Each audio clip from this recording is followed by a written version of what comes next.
venu s'implanter sur des terrains Idelux ici, à la limite de la zone d'habitat. On a eu l'opportunité d'avoir un cofinancement FEDER pour ce dossier qui nous a bien aidé.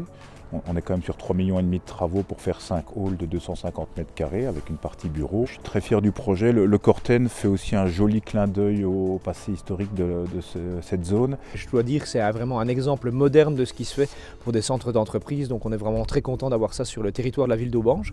Et on espère vraiment que ça va pouvoir permettre à des entreprises, notamment locales, à des entrepreneurs de pouvoir se développer ici sur le territoire de la ville d'Aubange et de créer de l'emploi.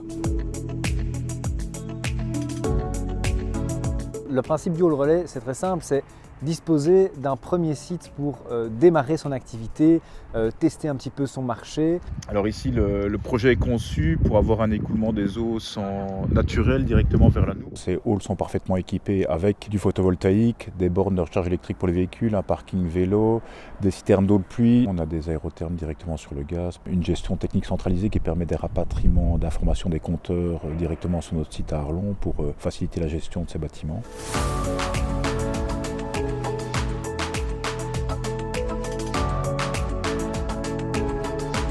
Le hall relais se destine vraiment à l'activité économique mixte, donc plutôt des artisans, des menuisiers, des chauffagistes, tout ce genre d'activités qui vont pouvoir ici disposer d'une partie hall vraiment de travail, de stockage. Puis évidemment après les installations en termes administratifs, un espace bureau, il y a également une mezzanine. Ils sont modulables, donc vous avez 5 bâtiments, mais vous avez deux fois 2 halls qui sont en miroir et qui sont très facilement modulables, c'est-à-dire qu'il n'y a qu'un mur à abattre pour disposer d'un plus grand espace, ici du coup de 500 mètres carrés. Donc c'est vraiment le point de départ, le tremplin d'une TPE, d'une petite PME. C'est vraiment ça qu'on cible ici avec ce quartier d'entreprise. On est à proximité d'une grande zone industrielle qu'est le TCA, la plateforme bimodale de manutention de conteneurs entre le rail et la route. Des sous-traitants pourraient venir s'y installer directement en lien avec l'activité du TCA. C'est un très beau projet. On invite vraiment tout le monde à pouvoir profiter de ce lieu stratégique en espérant la création de l'emploi ici aux frontières où on en a vraiment besoin. On est au cœur de l'Europe et je pense que ça positionne au cœur de l'Europe.